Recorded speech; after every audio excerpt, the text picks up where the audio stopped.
We already told everyone you uninvited us, my mother said, her voice perfectly steady. Don't make us look like liars, Wendy. That was 6 weeks before my wedding. 6 weeks before 200 guests would sit in white folding chairs on the lawn of a farmhouse I'd paid for with double shifts and a sold car. 6 weeks before my husband stood up at our reception, asked for the projector, and played something that turned my mother's face the color of ash. I didn't plan a confrontation. I planned a wedding. But sometimes the truth picks its own schedule. What Derek showed on that screen, I still can't believe my parents thought no one would ever find out. Before I go on, please take a moment to like and subscribe, but only if you genuinely connect with this story. Drop where you're watching from and your local time in the comments. I love reading those. I'm Wendy. I'm 29. I'm a nurse in a small town in Georgia. Now let me take you back to March, the night Derek proposed, and everything started to unravel. Derek asked me on the porch of his mother's farmhouse, one knee, a ring he'd saved 11 months for, fireflies blinking across the pasture like tiny witnesses. I said yes before he finished the sentence. I called my parents 20 minutes later. My hands were still shaking. My mother picked up on the second ring. I told her. She said congratulations, flat, like reading a receipt, then asked the date. September 14th, I said. It's the only Saturday the venue has left. Silence. Long enough for me to hear the kitchen faucet running in the background. That's Courtney's Bali launch week, you know that. I did know. My younger sister had been posting countdowns on Instagram for 2 months. A luxury wellness retreat, 500,000 followers watching. Brand deal, content calendar, the whole production. Mom, the venue won't hold the date. The deposit's already down. Your sister has 500,000 people waiting for that trip. She paused. You have, what, maybe 200 guests? I wish I could tell you that surprised me. It didn't. When I graduated nursing school, my parents arrived 45 minutes late because they were driving Courtney to a casting call in Atlanta. When I made honor roll in 10th grade, I taped the certificate on the fridge next to Courtney's pageant photos. It was gone by morning. I always told myself it wasn't personal.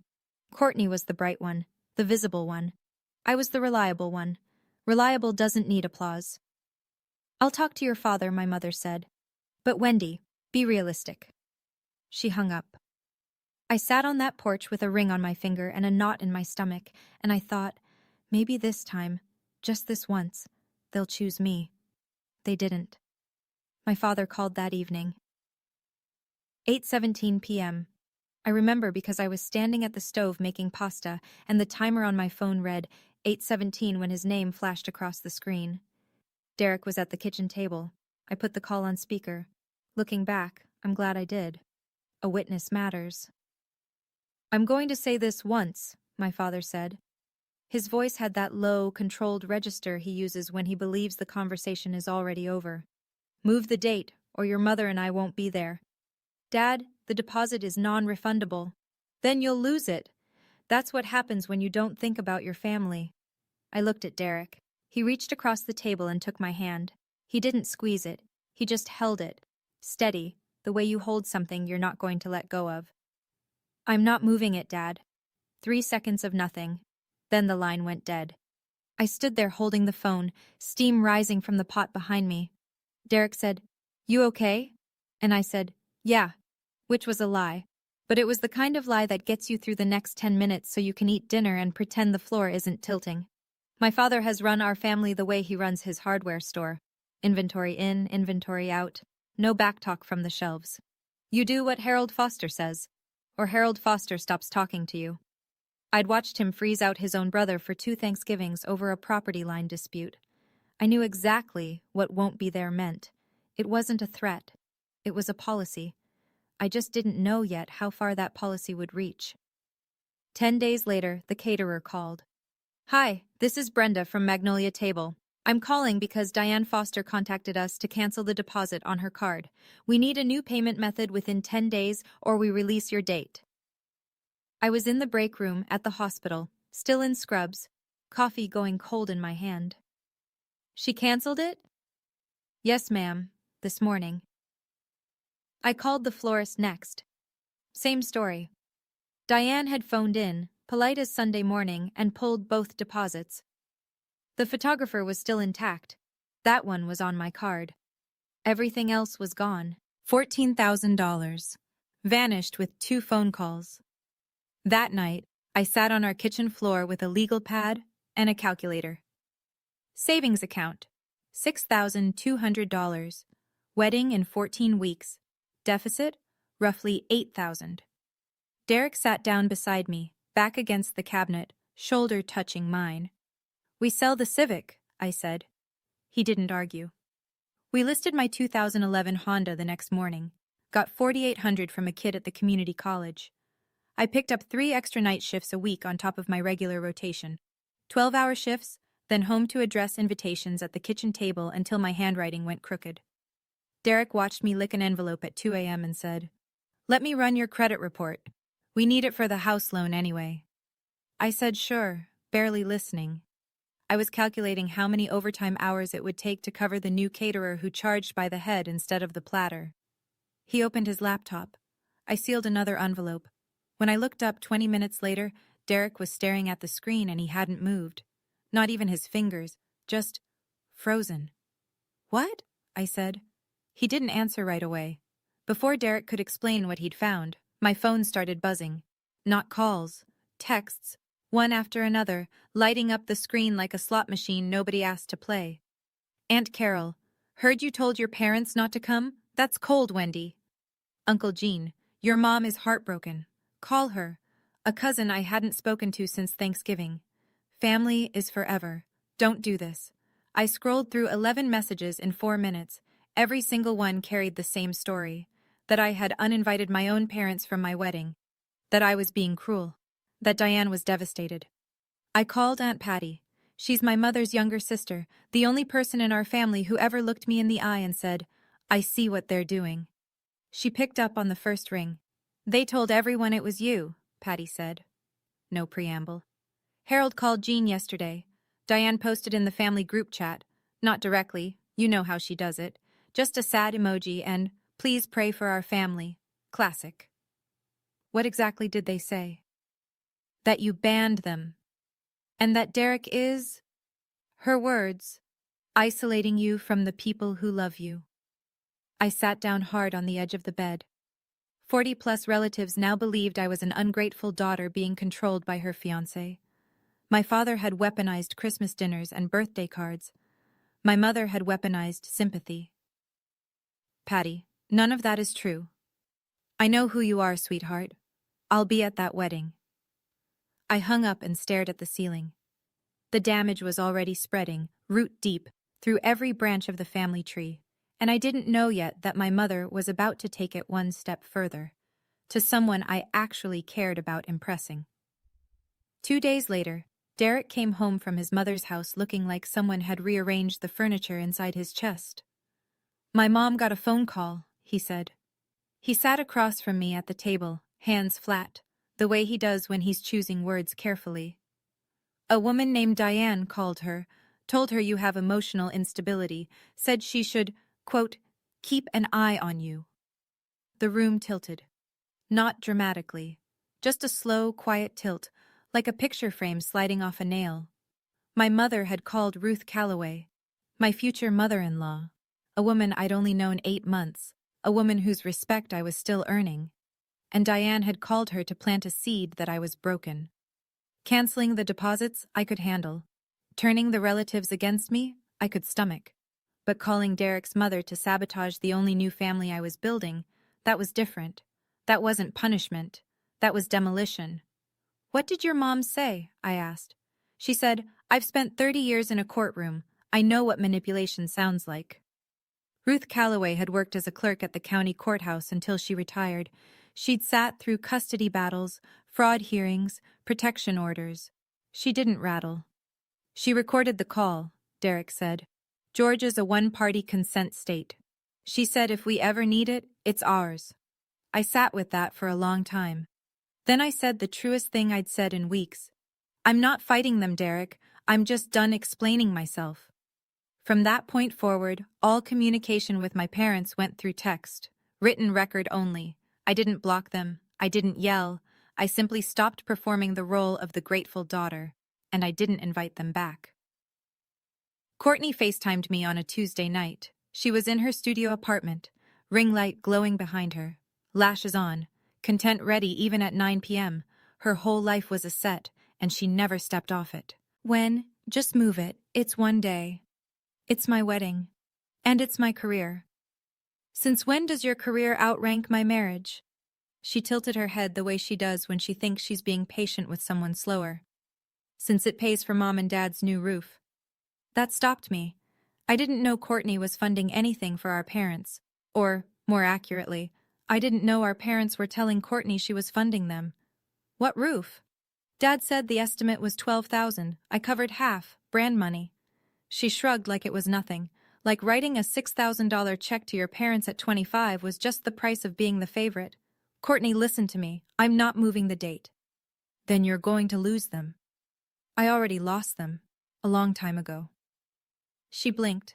For half a second something cracked behind the ring light. A flicker of recognition, maybe guilt. Then it sealed shut. Just do what they want when. It's easier. Easier for who? She ended the call. I stood in the kitchen holding my phone and something Courtney said kept circling, since it pays for Mom and Dad's new roof. Courtney thought she was the family benefactor. She had no idea, or maybe she did, that my parents had other funding sources with my name on them. When Derek finished pulling my full credit report the next morning, we found out exactly where the roof money really came from. Before I could process what Derek found, my father went nuclear. Harold Foster sent a message to the family group chat. 32 people, 3 generations, from Aunt Patty to my 17-year-old cousin in Jacksonville. Diane and I will not attend Wendy's wedding. She has made it clear that our family traditions don't matter to her. We hope she'll come around. Please respect our decision and give us privacy during this painful time. Painful time. Like he was the one selling his car and picking up night shifts. The responses piled up. Not for me, for them. So sorry, Harold. Praying for you both. She'll regret this one day. An aunt I hadn't seen since 2019 sent me a private message. Shame on you, Wendy. An uncle wrote, your parents gave you everything. Everything. They gave Courtney everything. They gave me a social security number to borrow against, but I didn't know that part yet. Not fully. I turned off my phone. I was sitting in my car in the hospital parking lot. My shift started in 20 minutes. The sky was that deep Georgia purple it gets right before it goes black. Derek texted on the old phone, the one I kept for emergencies. Come home. We need to talk about what I found. I didn't go home. I went into my shift, because rent doesn't care about family drama, and the ER doesn't pause for heartbreak. I coded 3 patients that night, held a woman's hand while we waited for her husband to arrive, changed my gloves 19 times. 12 hours later, I walked through our front door. Derek was sitting at the kitchen table with a manila folder, a legal pad, and a look I'd never seen on his face before, something between fury and math. Derek pushed the folder across the table. 3 credit cards, he said. All in your name. Capital One. Discover. City. I opened the folder. 3 account summaries. My name, my social security number, my parents' home address, the one I'd moved out of 7 years ago. Total outstanding balance. $47,300. I turned the pages slowly. Each statement was a map of someone else's life. A round-trip flight to Tulum, a 5-night stay at a resort in the Maldives, a $1,400 camera lens from B&H Photo, $3,000 at Nordstrom in a single afternoon. Every transaction matched. Tulum. Courtney posted poolside photos in March. The Maldives, her most liked reel ever in November. The camera lens, she'd unboxed it on her story with the caption, investing in my craft. They opened the first one when you were 19, Derek said. He'd already cross-referenced the dates. Same day you signed the paperwork for your nursing school loan. Your dad co-signed that loan. He had every piece of information he needed. I stared at the paper. My father had taken the documents I handed him in trust. My social security card, my proof of enrollment, my signature on a student loan application, and used them to open a credit line in my name. Then he did it again. And again. That's my parents, I said. It came out quiet. Not disbelief. Recognition. The slow, sick click of something finally making sense. Derek's jaw was tight. Wendy, that's a federal crime. I didn't answer. I just kept looking at the numbers.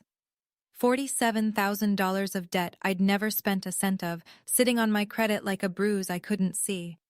My parents hadn't just boycotted my wedding, they'd been borrowing against my future for 10 years. The next evening, Ruth Calloway came to our house. She didn't bring casserole or small talk. She brought her phone and a Ziploc bag with a USB drive inside it, because Ruth Calloway is the kind of woman who backs things up. I saved the recording, she said, settling into the chair at our kitchen table like she'd done this 100 times at the courthouse. The full call, 4 minutes, 37 seconds. She pressed play. My mother's voice filled the kitchen. Warm, concerned, perfectly constructed. The voice she uses at church potlucks and PTA meetings. The voice that makes people lean in and believe her. Wendy has always been difficult. Derek seems like a good man, but I worry he doesn't see it yet. She pushes people away. I just want someone in his life to watch for signs. Signs. Like I was a forecast, something to prepare for and protect against. Ruth stopped the recording. She called me to plant a seed that my future daughter-in-law is unstable. I've sat in courtrooms for 30 years. I know what manipulation sounds like. Derek's hand found mine under the table. Can I have a copy? I said. Ruth slid the USB across the table. Already on it. I didn't cry. I wanted to. Not from sadness, but from the particular kind of exhaustion that comes when someone you love confirms they never loved you the same way back. I had the credit report. I had the recording. I didn't know what I'd do with them yet, but I knew I wasn't throwing them away. You're not difficult, Wendy, Ruth said on her way out, one hand on the doorframe. You're inconvenient to people who need you to be small. I've never forgotten that sentence. I threw myself into the wedding like it was a 12-hour trauma shift. Head down, hands moving, no time for feelings. Derek and I made centerpieces from mason jars and wildflowers from the roadside stand on Route 15. $3 a bunch. We wrapped the jars in twine at the kitchen table every night after my shifts, assembly line style, while a true crime podcast played in the background because neither of us could handle silence. Ruth altered her own wedding dress for me. Ivory lace, tea-length, a little yellowed at the hem. She sat at her sewing machine for 4 evenings straight. When I tried it on and it fit, almost perfectly, just slightly loose at the waist, she pinned it and said, "You'll grow into it. Every good marriage adds a few pounds." Patty called a friend who ran a flower shop 2 towns over. Wholesale rate, half price. We moved the reception from the canceled restaurant to the Calloway family farm, the same pasture where Derek proposed. String lights from the barn supply store, rented tables, a borrowed sound system from Derek's college roommate. The RSVPs came in steady, 200 guests, most from Derek's side, his co-workers, our friends. My side of the aisle, Patty. A handful of nursing school classmates. That was it. My father called one last time, 13 days before the wedding. "Last chance, Wendy. Move the date and we'll forget this happened." "There's nothing to forget, Dad. I'll save you a seat in case you change your mind." He hung up. Patty texted me that night. "Your mom asked me not to come. I told her I'm an adult." I set the phone down, picked up a mason jar, and started wrapping twine. 14 jars to go, 13 days. I could do the math. I kept asking myself, why were my parents willing to miss their own daughter's wedding over a Bali trip? Was it really just about Courtney, or was there something else they were protecting, something that would fall apart if I stopped playing my role? Now I know the answer, but back then, I was still guessing. Have you ever had to choose between keeping the peace in your family and standing up for what's right? Tell me in the comments. September 14th, 71 degrees. Not a cloud. I woke up at 5:30 because my body doesn't know how to sleep past a shift alarm. The farmhouse was already lit gold. Ruth had been up since 4 arranging chairs on the lawn. I checked my phone. No messages from Harold, none from Diane, nothing from Courtney. Just a text from Patty.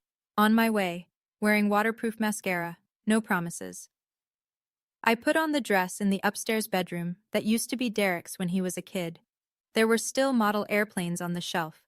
The lace sat cool against my skin. Ruth's stitches held perfect. Patty arrived at 9.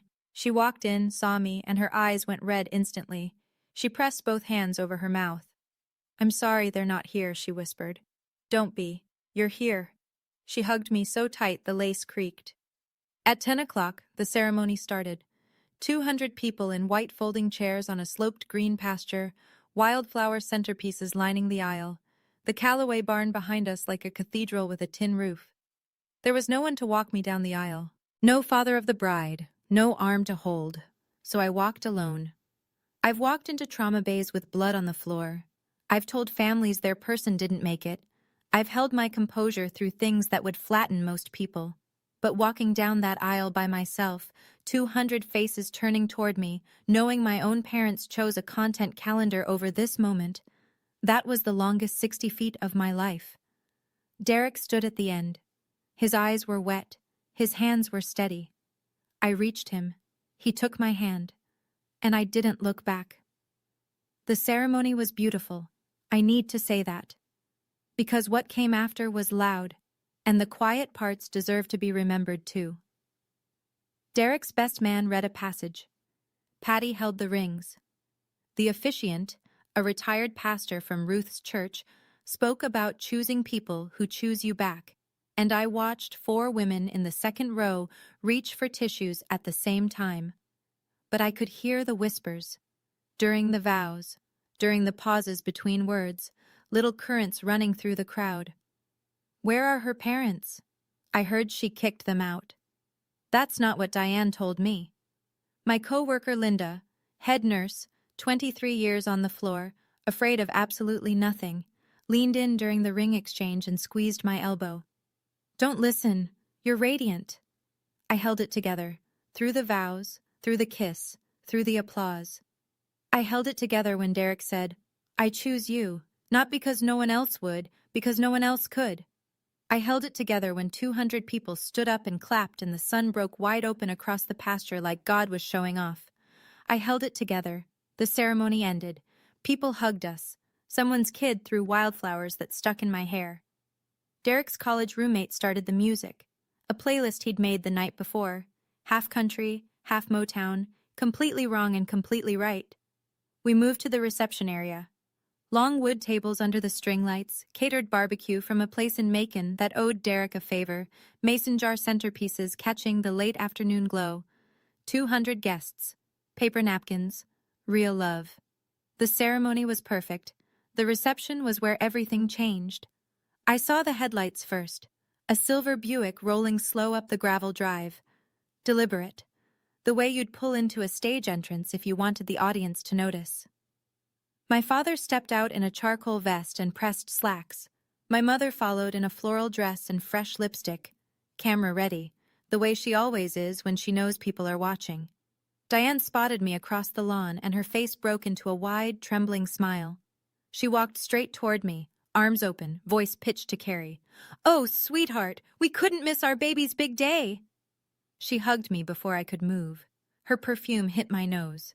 The same Estee Lauder she's worn since I was 12, and for one terrible second, my body almost softened into it. Harold shook Derek's hand with both of his. "Welcome to the family, son." Loud, warm, performed for the 8 nearest tables.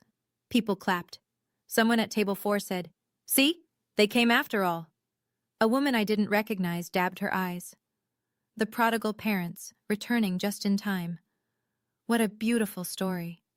I stood frozen. My bouquet hand had gone white knuckle around the stems. I looked at Derek. He met my eyes. His jaw was set, but his gaze was calm. The same look he gets when he's finished a spreadsheet and the numbers finally make sense. He gave me the smallest nod, almost imperceptible. The kind of nod that means, I know, and I'm ready. Because here's the thing my parents didn't account for. They showed up expecting to rewrite the ending. Smiling, hugging, performing. They thought they'd won. They had no idea Derek had brought a projector. The toasts started at golden hour. Derek's best man went first. Funny, short, a story about a fishing trip that got the crowd laughing. Then Ruth said a few words about the kind of woman she'd always hoped her son would find. She looked right at me when she said it, and I almost broke. Then Derek stood up. He'd kept his jacket off all night, sleeves rolled to the elbows. He looked relaxed, but I knew better. I'd seen him prep for bank audits with less tension in his shoulders. He took the microphone from the best man and smiled at the crowd. I want to thank everyone for being here, especially the people who showed up when it wasn't easy. A murmur. A few people glanced at Harold and Diane, who were seated at a table near the back. Diane with her ankles crossed, Harold with one arm draped over his chair, both of them wearing the satisfied expressions of parents who'd made a grand entrance. I also want to talk about honesty, Derek said, because Wendy deserves that. The murmur shifted. Glasses stopped clinking. Some of you received messages saying Wendy uninvited her parents tonight. That's not what happened. Diane's smile flickered. Harold and Diane chose to boycott this wedding. Their word was teach her humility, because Wendy refused to move our date for Courtney's Bali trip. Whispers, quick ones, the kind that move through a room like wind through tall grass. Harold pushed his chair back and stood. That's enough, son. Derek didn't flinch. I'm not your son, Harold, and I'm not done. 200 people went still. The music had stopped. Even the cicadas seemed to pause. Diane reached for Harold's arm. He shook her off. Derek set his phone on the table next to the Bluetooth speaker. 6 weeks ago, Diane called my mother. She told her that Wendy is emotionally unstable, that she pushes people away, that someone in my family should watch for signs. He looked at Diane. She had gone very still, the way a deer freezes in headlights right before it decides which way to run. My mother recorded the call. He pressed play. My mother's voice came through the speaker, clear as a church bell and twice as cold. Wendy has always been difficult. Derek seems like a good man, but I worry he doesn't see it yet. She pushes people away. I just want someone in his life to watch for signs. 200 people heard it. Every word. In my mother's own careful, concerned, rehearsed tone, the one that sounds like love, if you don't know what love actually sounds like. Diane shot to her feet. That's taken out of context. Ruth Calloway stood up from table 1, 63 years old, steel gray hair pinned back, reading glasses on a chain around her neck. She didn't raise her voice. She never has to. I played the entire recording for my pastor, Ruth said. He said the same thing I did. It's manipulation. The crowd wasn't whispering anymore. They were silent. The kind of silence that has weight. Patty was crying at her seat, one hand pressed flat against the table, the other covering her mouth. She'd known her sister was cruel. She hadn't known the depth. Harold grabbed Diane's elbow. We're leaving. Derek held the microphone steady. You can leave. But there's one more thing your family needs to hear. Harold stopped walking. Derek's college roommate, the one who'd set up the sound system, pulled the white sheet tight between two barn posts. The borrowed projector hummed to life. Numbers filled the screen. 3 credit card accounts. My name at the top of each one. Below it, transaction after transaction, highlighted in yellow. Derek spoke without looking at his notes. He didn't need them. He'd memorized every line. 3 credit cards, opened in Wendy's name without her knowledge or consent. Total balance, $47,300. Gasps. Real ones, the kind you feel in your ribcage. None of this debt is hers. Every transaction matches Courtney Foster's social media posts. He pointed to the screen. Resort in Tulum, March, business class to the Maldives, November, camera equipment, Nordstrom. All charged to accounts Wendy never opened. Uncle Gene stood up halfway, then sat back down. Aunt Carol put a hand over her mouth. The woman who'd dabbed her eyes when Harold arrived now looked like she'd swallowed something sharp. Harold's voice cut through the silence. That's family business. Derek turned to face him directly. It's federal fraud. Diane was crying now, not the delicate, sympathetic kind she'd used on the phone with Ruth. This was different. Mascara streaked, involuntary. Harold grabbed Diane's arm and pulled her toward the gravel drive. The aunt who'd texted me, shame on you, Carol, stood up and followed them, but not to comfort. Harold, she said, is this true? He didn't answer. He didn't look back. The Buick doors slammed, the engine turned, gravel popped under the tires as they pulled away. I stood next to Derek, my hand on his arm, and said the only thing that mattered. I didn't plan this, but I'm done being the version of me that makes their lies easier to believe. We danced after they left. Derek took my hand, and we danced on the grass in borrowed string lights, while 200 people who now knew the truth clapped and cheered, and someone turned the Motown back on. I'm not a good dancer. Neither is Derek. We swayed and stepped on each other's feet and laughed, and for 5 minutes the night belonged to us the way it was supposed to from the beginning. The next morning it was Monday, and Monday meant paperwork. I filed an identity theft report with the FTC. Derek drove me to the county sheriff's office, where I filed a second report, local jurisdiction, paper trail, case number. A deputy with kind eyes and a notepad took my statement for 40 minutes. I called all 3 credit card companies, froze the accounts, initiated formal disputes. Derek walked me through each one. He does this for clients at the bank, untangling credit messes, verifying signatures. This time the client was his wife. Every card had been opened when I was under 21. None carried my signature. I changed my social security suffix, closed every account that still listed my parents' address, set up fraud alerts with all 3 bureaus. I did not call Harold. I did not text Diane. I did not explain, justify, or apologize. I didn't file the report to punish them, I told Derek that night. We were on the porch, drinking sweet tea, cicadas screaming in the dark. I filed it because $47,000 of debt wasn't mine. He nodded. And because if I didn't, they'd do it again. Maybe not to me. Maybe to Courtney's kids someday. He reached over and took my hand. We sat there until the tea was warm and the stars were out. Silence never felt so clean. Courtney called from Bali 3 days later. I was folding laundry. Her name flashed on the screen and I almost didn't answer. But something made me pick up. Maybe curiosity. Maybe the part of me that still remembered braiding her hair when she was 6.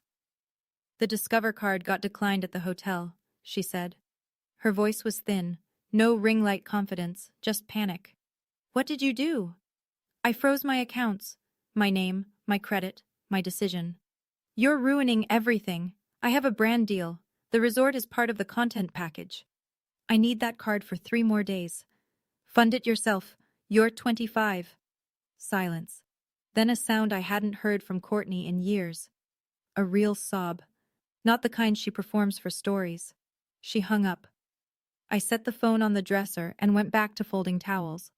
Over the next week, the fallout hit Courtney's feed like weather. The luxury Bali content just stopped. No more infinity pool shots. No more rooftop cocktails at sunset. She posted a photo from a budget hostel with the caption, "Keeping it real," and her followers noticed. Comments started blooming under her posts. Didn't your sister just get married? Heard your parents weren't there? T? Why did you skip your own sister's wedding for a vacation? Girl, the math isn't mathing. Courtney didn't respond to any of them. She privated her account for 2 days, then came back with a generic boundaries post that everyone saw right through. I watched from a distance. I didn't feel triumphant. I felt the way you feel when you watch a building you used to live in get condemned. Relief and grief, tangled up so tight you can't separate them. Diane called twice. I sent both to voicemail. The family rearranged itself in the weeks that followed. Slowly. The way tectonic plates shift, invisible at first, then suddenly everything's in a different place. Uncle Gene called me on a Wednesday evening. Gene is Harold's older brother. 64, retired electrician, never missed a foster family reunion in his life. He'd been one of the first to text me. Your parents gave you everything. I owe you an apology, he said. No preamble, no small talk. I believed your dad. I shouldn't have. Thank you, Uncle Gene.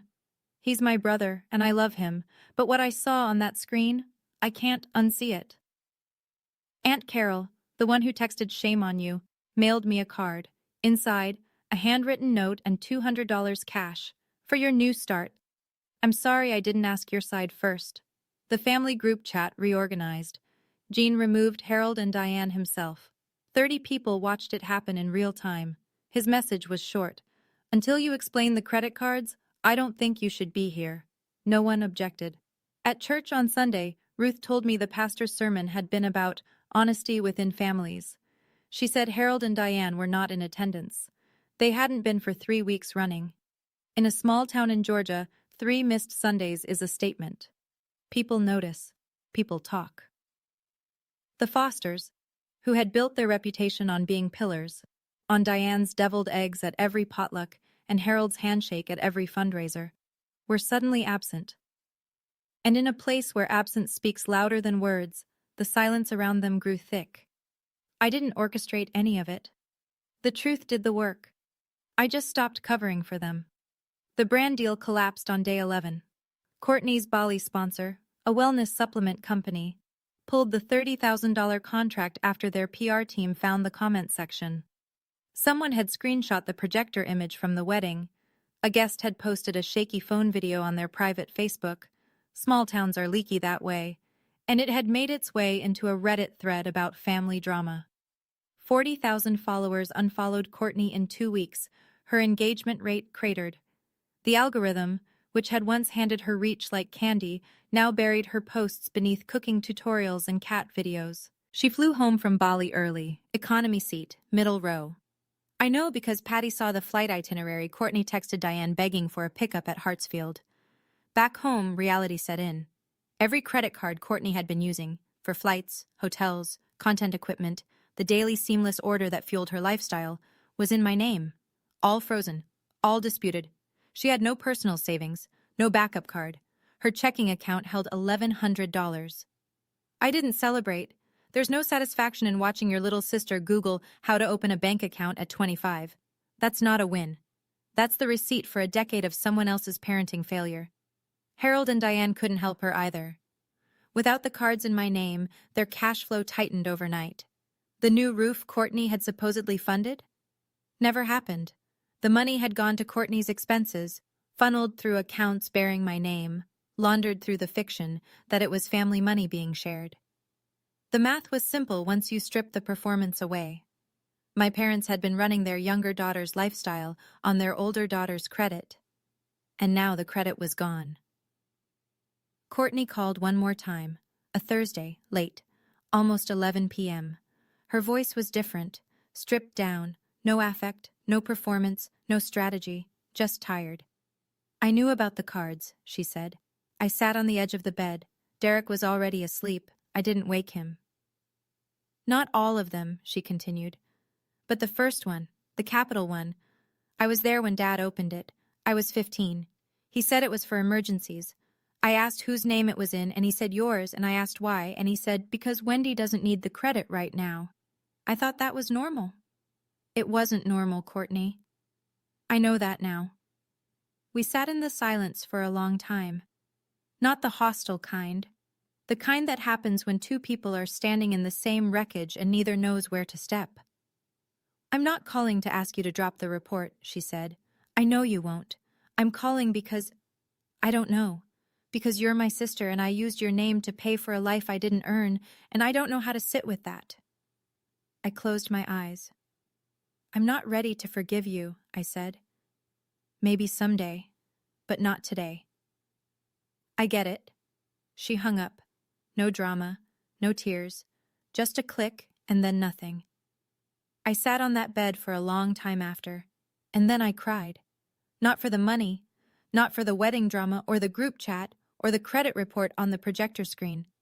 I cried because I lost my sister a long time ago, maybe before she was even old enough to know she was being used.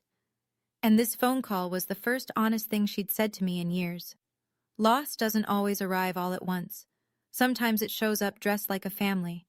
I keep wondering, if Courtney had told me the truth sooner, would things be different? Or did my parents build a system where both of us were trapped, just in different cages?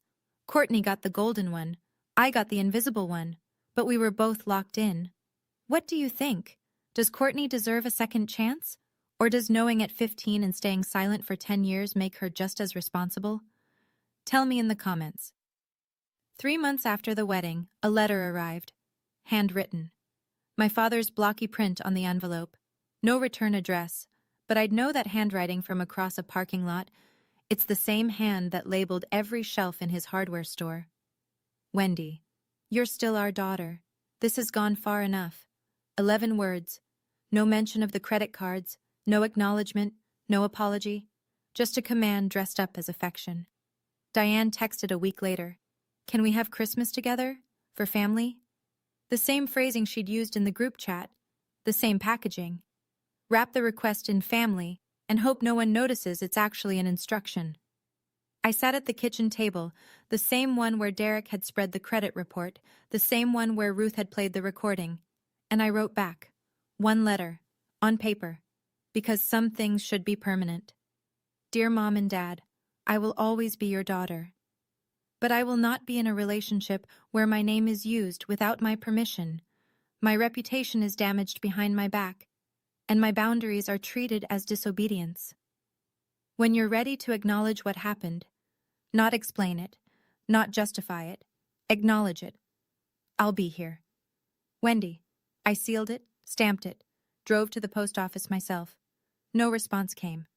Not that week. Not that month. I won't pretend that didn't hurt. It did. Every holiday that passed without a call landed like a small stone in a jar I keep somewhere behind my ribs. But the jar doesn't overflow anymore, because I stopped adding my own stones to it. The guilt, the self-doubt, the voice that used to whisper, maybe you should have just moved the date. I don't need an apology to move on, but I need honesty to stay. 6 months after the wedding, we closed on a house. Small, 2-bedroom, 1-bath, a front porch with a railing that needs paint. It sits on a half-acre lot at the edge of town where the streetlights end and the fireflies begin. My credit report came back clean. Every fraudulent account disputed, investigated, and removed. Derek walked me through the final letter from Equifax like it was a diploma, which, in a way, it was. Proof that my name belongs to me again. Ruth brought a rose bush the day we moved in. Pink climbers. She planted it by the front steps and said, "Every house needs something alive that comes back every year." Patty comes for dinner every Sunday now. She brings cornbread, Diane's recipe, which she learned first and makes better. We sit at our second-hand table, the 4 of us, me, Derek, Ruth, Patty, and we talk about everything and nothing, and nobody performs, and nobody keeps score. I still work nights. I still wear scrubs that smell like hand sanitizer in other people's emergencies. I chose this job because I wanted to help people on their worst days. Turns out, I needed to learn how to show up for myself on mine. I didn't get the family I was born into. I got the family I built. And every single person at that Sunday table chose to be there. The hardest boundary I ever set was a 6-word sentence. "I'm not moving the date, Dad." And it changed everything. If you're waiting for permission to protect yourself, from anyone, including the people who raised you, consider this your sign. You don't owe anyone your peace, not even family. Especially not family who borrows against your future and calls it love. That's my story. I know it's heavy, and I know some of you are sitting with your own version of it right now. A parent who controls, a sibling who takes, a family that asks you to shrink so someone else can shine. If this video made you feel seen, or angry, or a little lighter, that's exactly why I shared it. Hit subscribe if you want more stories like this, and check the description below. There's another story about a woman whose family tried to sell her house while she was deployed overseas. It's unbelievable. Thank you for staying until the end. I'll see you in the next one.